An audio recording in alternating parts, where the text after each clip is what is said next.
Minhas amigas e meus amigos, esse é o canal do Xavier e eu sou o Xavier. Distanciamento entre o Brasil e Portugal. Como isso se deu? Bom, é uma história que remonta ao século XIX. Quando da independência, obviamente, houve uma série de disputas pequenas, apesar da história oficial falar de que a independência foi um gesto do imperador Dom Pedro I e que ocorreu apenas com o grito da independência, né, e uma carta dele, do imperador, enviada a Portugal, falando da separação entre as duas terras, os dois a partir de então países, né? O Brasil passa a ser um país independente. Houve uma série de escaramuças e de maus entendimentos entre os portugueses que viviam aqui no Brasil e aqueles que já eram brasileiros, que tinham nascido aqui, mas e portugueses que tinham nascido em Portugal, mas que passaram, vamos dizer assim, a apoiar o lado da independência. Então, obviamente que por um período isso causou lá um estranhamento. Bom, vamos falar mais do século XX. Né? Quando chegamos no século XX, Portugal está mergulhado num empobrecimento muito grande. Né?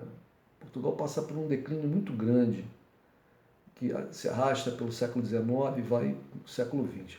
Com a ditadura de Salazar, quer dizer, depois teve o fim do reinado, da monarquia e tal. Mas quando a gente chega na ditadura de Salazar, essa pobreza, e pobreza em todos os aspectos, a pobreza se espraia, né? Não só econômico, financeiramente, né?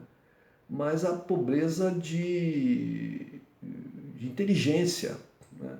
A pobreza cultural, a pobreza científica, pobreza, pobreza. Né? Portugal como que encolhe. Por outro lado, o Brasil, com todos os percalços pelos quais ele passou, né? Com a proclamação da República Socialista XIX, que foi um golpe militar, né? Que deu causou um retrocesso no país, né? Depois, com a luta política que se espalhou pelos anos do início do século, mesmo com tudo isso, o Brasil, pelo seu tamanho, pela sua população, obviamente muito maior do que a de Portugal, mesmo lá no início do século XX, por todas as suas riquezas, por todo o seu território imenso ainda inexplorado. No início do século XX, o Brasil era uma floresta, gente. Você tinha Rio de Janeiro, São Paulo, né? Cidades no litoral, aqui as capitais dos estados, o resto era uma mata virgem, um Pantanal virgem, um sertão virgem, né? Muito pouco explorado. Então, por essa imensidão toda, o país ele continua crescendo, crescendo. Tivemos o período de Getúlio Vargas. No período de Getúlio Vargas, há o reforço da criação de uma civilização brasileira. Isso foi um mote do governo de Getúlio Vargas e, portanto, havia necessidade de uma separação, de um distanciamento da coisa portuguesa. Porque o Brasil, para se tornar uma civilização, tinha que se desprender, né, como um filho que se afasta dos pais quando fica adulto, etc. Tem essa necessidade. Né? Ele não pode ficar ali agarrado à saia da mãe, né, na casa do pai. Ele tem que partir para a sua vida independente. Então, houve mais ainda esse distanciamento. Portugal, por passar por um período de ditadura muito tacanha, muito atrasada, não percebeu, né? E aí a gente também tem que colocar a culpa em quem tem a culpa, né? Se por um lado o Brasil quer o seu distanciamento, a sua independência, Portugal, por outro lado, não percebe da importância que o Brasil tinha no futuro, no correr do tempo, por causa do seu tamanho, volto a dizer, por causa do tamanho, etc. e tal. E Portugal meio que também fica incomodado com aquela coisa da sua ex-colônia que começa a tomar um vulto muito grande. Né?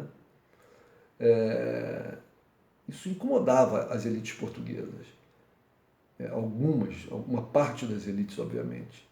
Então, é aí que se tem o distanciamento. Né? Bom, com a Segunda Guerra, o Brasil ele dá um salto, né, industrial depois da Segunda Guerra. A gente sabe que a história diz isso, que Getúlio Vargas, para entrar na guerra do lado dos Estados Unidos, faz algumas exigências, principalmente no campo da siderurgia, o que permite que o Brasil tenha o aço tão necessário para o seu desenvolvimento e a sua industrialização. E o Brasil vai se industrializando muito rapidamente. O Brasil é um dos países que mais se industrializa no século... É o país que mais se industrializa no século XX. Nós éramos uma fazendona imensa, né, e uma floresta, uma fazenda e uma floresta, no início do século XX. Nós terminamos o século XX como sendo o país mais industrializado do hemisfério sul. Se você pega abaixo da linha do Equador, é o Brasil. Né? Se você pensar no mundo inteiro, como um dos países mais industrializados, o polo industrial da região de São Paulo, etc., é muito grande, muito intenso, muito forte. Então, o Brasil vai subindo. O Brasil teve um crescimento, mesmo na ditadura militar, a ditadura que começa lá em 64, né? Ela tinha um viés também desenvolvimentista. Então, nós tivemos um crescimento ainda maior nesse período. E Portugal está lá atrasado na ditadura de Salazar. Então, por parte do Brasil, olhar para Portugal era olhar para uma coisa decadente, pequena, fechada, pobre e tal. Né? Por outro lado, Portugal estava muito mais preocupado, aí eu falo das pessoas, do povo, das pessoas que tinham a possibilidade de estudo, de melhoria de vida em Portugal, que tinham possibilidade de sair do país e tal, via para o Brasil, né, já não interessava, por exemplo, depois do final da ditadura, da Revolução dos Cravos em 74, já não interessava vir para o Brasil como vieram os migrantes. Até a Revolução dos Cravos, o fluxo de portugueses vindo para o Brasil, apesar de, obviamente, ter diminuído da grande leva lá dos inícios do século XX, mas continuavam vindo imigrantes portugueses para cá, porque Portugal era muito pobre. Portugal não havia como você melhorar de vida. A pessoa que era das classes mais baixas, os camponeses, etc., não tinha como melhorar de vida. Tinha que migrar. E o Brasil era uma grande oportunidade, porque você era um país que falava a mesma língua e era um país em crescimento, continuava sendo com muitas possibilidades, volto a dizer, com aquela grande floresta, aquela grande sertão, aquele grande Pantanal, aquele grande cerrado, né? E cidades como Rio de Janeiro, a vida no Rio de Janeiro, por exemplo, na década de 50, 60, era maravilhosa, né? A gente não tinha esses níveis absurdos de criminalidade que temos hoje, e a cidade era maravilhosa, uma alegria, carnaval, o povo, né? Tinha pobreza, obviamente que tinha pobreza, mas não era como é hoje, né? O Rio de Janeiro hoje é uma cidade, a gente pode dizer assim, muito triste no sentido dos problemas que carrega, da violência, que são muito grandes. Então o português continua vindo, mas em 74 isso muda com a Revolução dos Cravos, porque Portugal começa a passar por um processo de desabrochamento. O fato da ditadura ter terminado possibilita primeiro as liberdades, né? O fim de uma ditadura é sempre uma coisa positiva para as pessoas. Então, e junto com a coisa da liberdade vem a coisa do crescimento econômico, da distribuição de renda, né? O crescimento, porque Portugal começa a ter o processo da União Europeia, né? O fluxo de capitais, né, das grandes nações europeias, notadamente da Alemanha, começam a fluir, quer dizer, no âmbito da União Europeia, começam a fluir para Portugal, então começam a ter muitas melhorias, né? A qualidade de vida vai subindo, até por pressão dos partidos de esquerda em Portugal, notadamente o Partido Socialista, mas outros. Então, o padrão de vida vai subindo e isso tudo também faz com que Portugal, quem migrava de Portugal nesse período, migra para a França, migrava para a Inglaterra, migrava para a Suíça. O Brasil já não era mais interessante, porque também o Brasil, na década de 80, atravessa a chamada década perdida. Termina a ditadura, vem a crise do petróleo, nós ficamos em baixa, né? A economia vai para o buraco.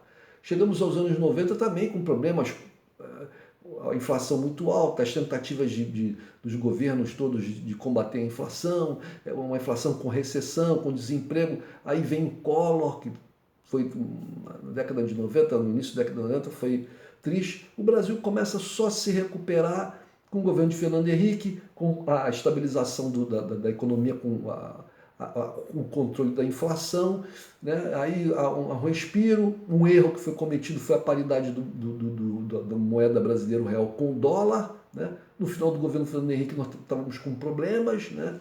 O juro vai lá para cima, o desemprego estava alto, a paridade do real com o dólar fazia com que a economia nacional não conseguisse competir com ela fora, então estava difícil. Mas o governo Lula vem e nós temos aí 8 anos de Lula e mais os primeiros 4 anos de Dilma, com o Brasil virando, né, o queridinho do cenário internacional e as coisas melhorando aqui, distribuição de renda, sem dúvida, a saída das pessoas da miséria. Então se vislumbrava que esse foguete brasileiro ia para o espaço e tal. Por outro lado, Portugal, depois da crise de 2007 e tal, mas Portugal consegue manter a sua melhoria do seu padrão de vida. Então hoje, né, a gente olhando, né, uma perspectiva, olhando pelo retrovisor, a gente consegue perceber por que a gente se distanciou, né? Por que a gente se distanciou e de repente o que acontece agora? A gente se reencontra. Quer dizer, Portugal já vinha reencontrando o Brasil há muito tempo com as novelas brasileiras, né? Sempre acompanhando a cultura brasileira, que é muito forte, né, gente? É muito forte, né? Pelo tamanho também. A gente tem que pensar isso. O português tem que ter noção disso. O Brasil é muito grande. Nós somos 200 e tantos milhões, é quase 220 milhões. Portugal é 10, ou seja, nós somos 22 vezes a população de Portugal. Então é óbvio que tem que se produzir mais coisas. Se a gente fizer uma comparação entre Brasil e Portugal, por exemplo, no campo do futebol, né? Nós temos muitos craques e tal. Sim, mas nós temos muito mais gente. Então a possibilidade de ter mais gente jogando bola, etc., é muito maior, né? Se Portugal tivesse a nossa população, não sei, talvez Portugal se equiparasse ao Brasil no campo da arte futebolística, tão adorada aqui e lá em Portugal também. Mas agora, com o Brasil passa por um processo de crise, os brasileiros vão migrar para onde? Para Portugal. Por quê? Porque Portugal tem uma situação financeira equilibrada, qualidade de vida excelente, democracia, liberdade. Por outro lado, um governo que dá uma qualidade de vida para as pessoas, o estado de bem-estar social, mesmo que minorado, não no padrão como já foi na Inglaterra, na Alemanha, mas comparado com o Brasil, muito bom lá em Portugal. E aí há um reencontro. E eu espero que esse encontro permaneça e que até se aprofunde daqui para frente. Um abraço, gente.